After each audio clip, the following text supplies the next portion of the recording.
Apa kabar? Bertemu lagi dengan kelompok kami, kelompok 1. Pada kesempatan kali ini, kelompok kami akan mempresentasikan video materi mengenai sintaksis, konsep dasar bahasa dan sastra Indonesia sekolah dasar. Anggota kami terdiri dari Aisyah Indrani Putri, Catarina Lydia Manafe, Nika Kurniawati, Ines Fatmala Dewi, Muhammad Afi Adani, dan Rizky Dwi Puspasari.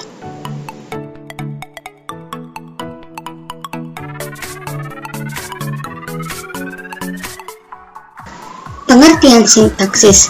Sintaksis adalah cabang ilmu linguistik yang mengkaji seluk-beluk tata bahasa dalam satuan kalimat. Pengertian tersebut sejalan dengan pendapat Ramlan yang mengungkapkan bahwa sintaksis adalah bagian atau cabang ilmu bahasa yang membicarakan seluk-beluk wacana, kalimat, klausa, dan frasa. Secara umum, struktur sintaksis terdiri dari susunan subjek, predikat, objek, dan keterangan. Peran sintaksis. Peran sintaksis adalah makna semantis tertentu yang mengisi fungsi sintaksis. Peran tersebut mencakup makna semantis, yakni aktif, pasif, statif, posesif, pelaku, penerima, dan lain-lain. Contohnya adalah bagaimana sintaksis membedakan kalimat aktif dan pasif.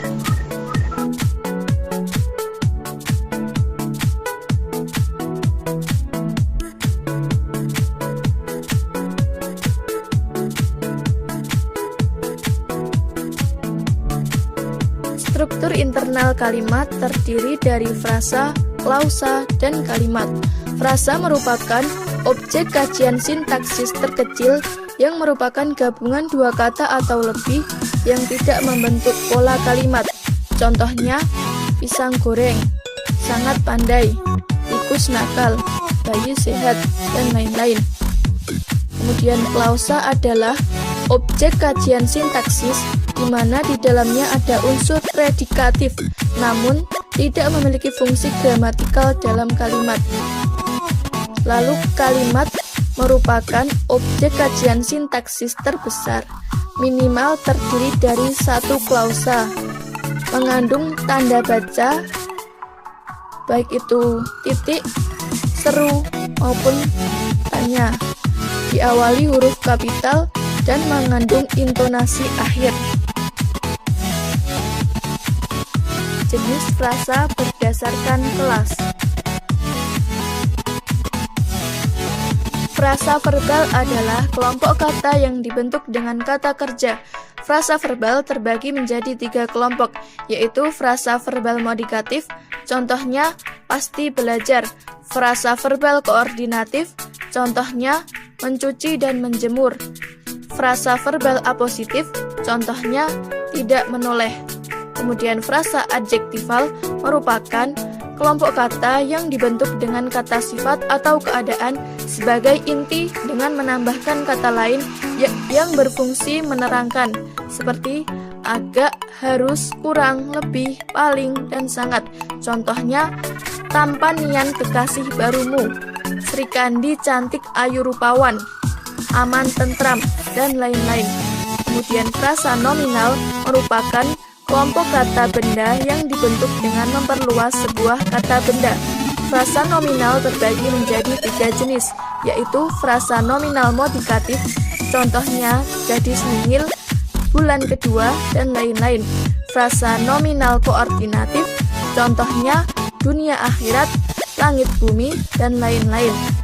Lalu frasa nominal apositif, contohnya kota terbesar. Frasa adverbial adalah frasa yang dibentuk dengan keterangan kata sifat. Contohnya adalah sangat pandai, hampir baik, pandai sekali, dan lain-lain. Kemudian frasa pronominal, yaitu frasa yang dibentuk dengan kata ganti. Contohnya adalah kami semua, aku dan kau, dan lain-lain. Kemudian frasa numeralia adalah frasa yang dibentuk dengan kata bilangan.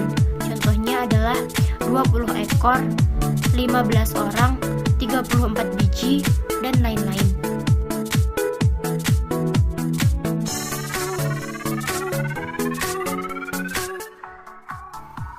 frasa interrogativa koordinatif, yaitu frasa yang berintikan pada kata tanya. Contohnya, jawaban apa atau siapa merupakan ciri subjek kalimat. Kemudian, jawaban mengapa atau bagaimana merupakan penanda jawaban predikat, dan lain-lain. Frasa demonstrativa koordinatif adalah frasa yang dibentuk dengan dua kata yang tidak saling menerangkan. Contohnya adalah baju ini atau itu sama saja.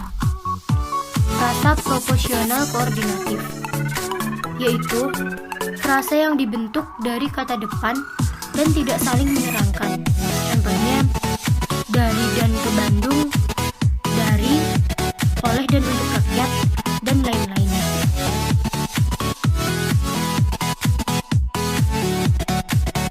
Klausa. Klausa adalah satuan sintaksis yang terdiri dari dua kata atau lebih yang mengandung unsur predikat. Contohnya, pisang goreng, rumah itu besar, bayi itu sehat, ayah saya hitam. Klausa kalimat majemuk setara. Setiap klausa memiliki kedudukan sama. Dua klausa atau lebih yang tidak saling menerangkan. Apabila satu klausa dihilangkan, klausa lainnya masih bisa berdiri. Contoh, Cindy membaca novel dan adiknya bermain catur. Kedua klausa di atas tidak saling menerangkan. Kedua, klausa kalimat majemuk bertingkat. Kalimat majemuk bertingkat dibangun dengan klausa yang berfungsi menerangkan klausa lainnya. Contoh, orang itu pindah ke Kalimantan setelah suaminya bekerja di Bank Indonesia. Kedua klausa saling berhubungan, terdiri dari induk kalimat dan anak kalimat. Ketiga, klausa gabungan kalimat majemuk setara dan bertingkat. Pada klausa ini terdiri dari tiga klausa atau lebih. Contoh, dia pindah ke Jakarta setelah ayahnya meninggal dan ibunya kawin lagi. Dia pindah ke Jakarta sebagai klausa utama. Setelah ayahnya meninggal sebagai klausa sematan. Ibunya kawin lagi sebagai klausa sematan. Sehingga dia pindah ke Jakarta setelah ayahnya meninggal merupakan kalimat majemuk bertingkat. Ayahnya meninggal dan ibunya kawin lagi merupakan kalimat majemuk setara. Kalimat merupakan suatu ujaran yang mengungkapkan suatu konsep pikiran atau perasaan yang utuh. Satuan bahasa ini secara relatif dapat berdiri sendiri atau terdiri dari beberapa klausa yang membentuknya. Kalimat memiliki pola intonasi yang tuntas dalam mengungkapkan suatu ide. Nah, ciri-ciri kalimat diawali huruf kapital. Kedua, diakhiri tanda baca titik, tanya, atau seru. Ketiga, mengandung pikiran yang utuh. Keempat, mengandung urutan logis setiap kata atau kelompok kata yang mendukung fungsi subjek, predikat, objek, dan keterangan. Disusun dalam satuan menurut fungsinya. Sebuah kalimat yang memiliki lebih dari satu klausa menggunakan kata hubung.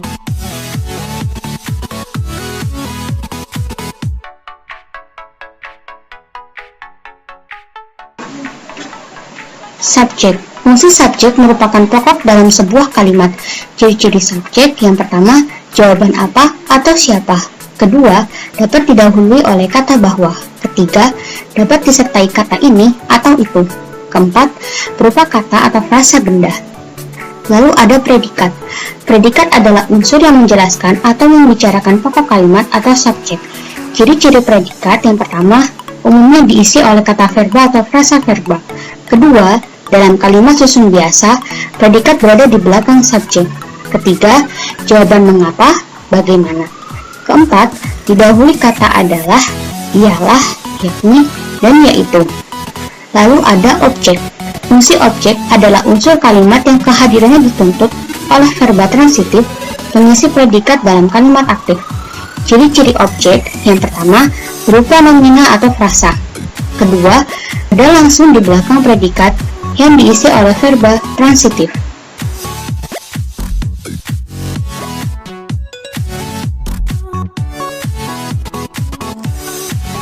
Pelengkap. Pelengkap adalah unsur kalimat yang berfungsi melengkapi informasi, mengkhususkan objek, atau melengkapi struktur kalimat. Ciri-ciri pelengkap yang pertama, kehadirannya dituntut oleh predikat aktif yang diisi oleh verba yang dilekati oleh prefiks ber, dan predikat pasif yang diisi oleh verba yang dilekati oleh prefiks di atau ter. Yang kedua, pelengkap merupakan fungsi kalimat yang kehadirannya dituntut oleh verba dwitransitif pengisi predikat seperti ayah memberikan adik mainan. Yang ketiga, pelengkap merupakan unsur kalimat yang kehadirannya mengikuti predikat yang diisi oleh verba adalah, ialah, merupakan, dan menjadi. Keterangan. Keterangan adalah unsur kalimat yang memberikan keterangan kepada seluruh kalimat. Ciri-ciri keterangan yang pertama, umumnya merupakan keterangan tambahan atau unsur yang tidak wajib dalam kalimat. Yang kedua, dapat berpindah tempat tanpa merusak struktur dan makna kalimat. Yang ketiga, keterangan diisi oleh adverbia, adjektiva, frasa adverbial, frasa adjektival, dan klausa terikat.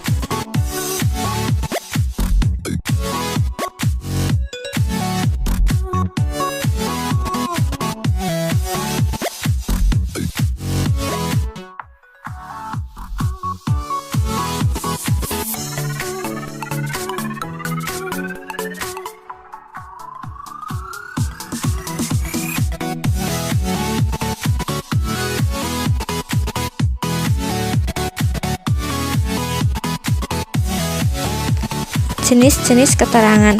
Keterangan tempat, contohnya ayah pulang dari kantor. Keterangan waktu, contohnya Keenan akan datang sore ini.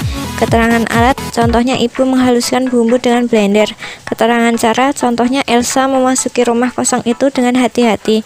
Keterangan tujuan, contohnya Ardi giat belajar agar naik kelas. Keterangan penyerta, contohnya mahasiswa pergi studi banding bersama dosen.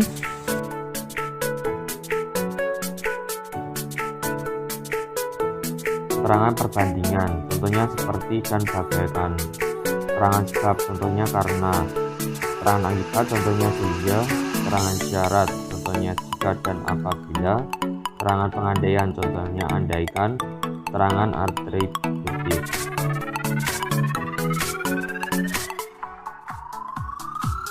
Sekian dan terima kasih.